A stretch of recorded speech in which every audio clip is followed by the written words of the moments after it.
Bonjour, dans cette vidéo, nous allons étudier l'incidence du numérique sur le management. Commençons par le système d'information de l'entreprise. Le système d'information est un élément important de l'entreprise. C'est un ensemble organisé de ressources techniques, organisationnelles et humaines requises par le traitement des informations nécessaires à la stratégie et au métier de l'entreprise. Elle comporte des ressources matérielles, comme par exemple les ordinateurs, les serveurs, des ressources immatérielles, comme par exemple les logiciels, et des ressources organisationnelles, comme par exemple des procédures et des modes de travail. Nous retrouvons enfin les ressources humaines avec les personnes, par exemple, qui vont traiter l'information.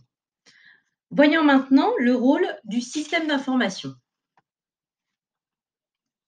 Le système d'information a pour finalité d'aider à la prise de décision. Il a plusieurs fonctions. Tout d'abord, collecter, c'est-à-dire acquérir des données provenant de l'environnement interne ou externe à l'entreprise.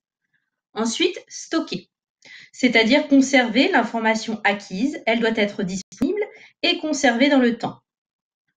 Ensuite, traiter, c'est-à-dire transformer l'information pour la rendre utile à la prise de décision. Et enfin, diffuser. Le système d'information transmet l'information aux acteurs internes et ou externes. Le système d'information est un outil facilitant la détermination de la stratégie et sa mise en œuvre. Voyons maintenant quelles sont les opportunités et les risques liés au système d'information. Donc nous avons un nombre assez important d'opportunités. Tout d'abord, l'amélioration de la productivité, avec notamment une amélioration de la compétitivité, le remplacement des tâches récurrentes, la traçabilité des informations, la mise en place de produits innovants, l'optimisation des processus, la sous-traitance des tâches à faible valeur ajoutée, l'amélioration de la relation client et de l'offre, notamment en personnalisant les produits par exemple. Voyons maintenant les différents risques du système d'information. Donc, pour commencer, les risques en matière de sécurité, comme par exemple le vol, le cyberattaque, le piratage. Les risques opérationnels, avec l'obsolescence ou les pannes du matériel, les défauts de maintenance, la mauvaise gestion des licences logicielles. Ensuite, nous avons les risques juridiques. Par exemple, le respect de la réglementation en matière de protection des données à caractère personnel. Les risques sociaux, avec l'intrusion dans la vie privée des salariés, la résistance au changement, au manque de compétences ou de qualifications. Et enfin, les risques financiers, avec le coût d'acquisition et de maintenance du matériel, des licences logicielles ou la formation des utilisateurs. Nous voyons que le système d'information est à la fois une plus-value pour l'entreprise, mais engendre également des risques. Voyons maintenant les nouvelles structures. Donc, le déploiement du numérique dans les entreprises fait émerger de nouvelles structures plus réactives. Beaucoup d'entreprises ont accentué leur digitalisation pour faire face aux mutations technologiques et à un environnement de plus en plus incertain. Ce changement se caractérise par une réduction des niveaux hiérarchiques. Les salariés sont plus autonomes et travaillent en mode projet. Une gestion plus transversale des activités de l'entreprise, la communication est facilitée en intra- et inter-organisation.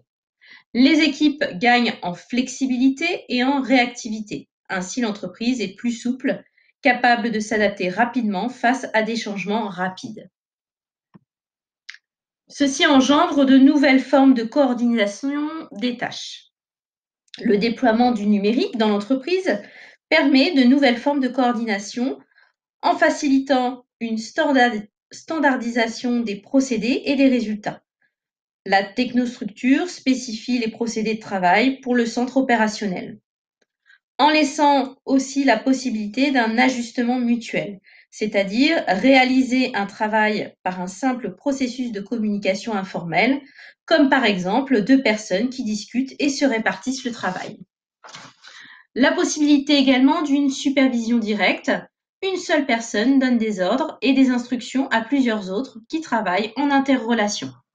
Attention, on retrouve dans chaque entreprise plusieurs de ces modes de coordination en même temps.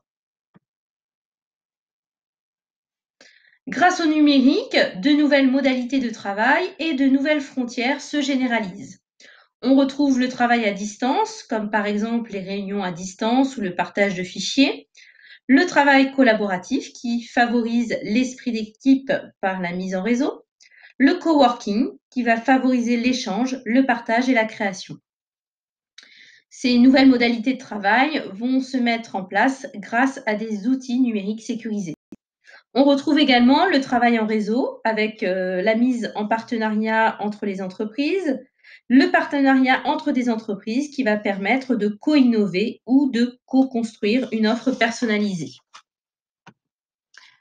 Cette vidéo est terminée. Je vous retrouve pour le thème 5, les mutations du travail. À bientôt.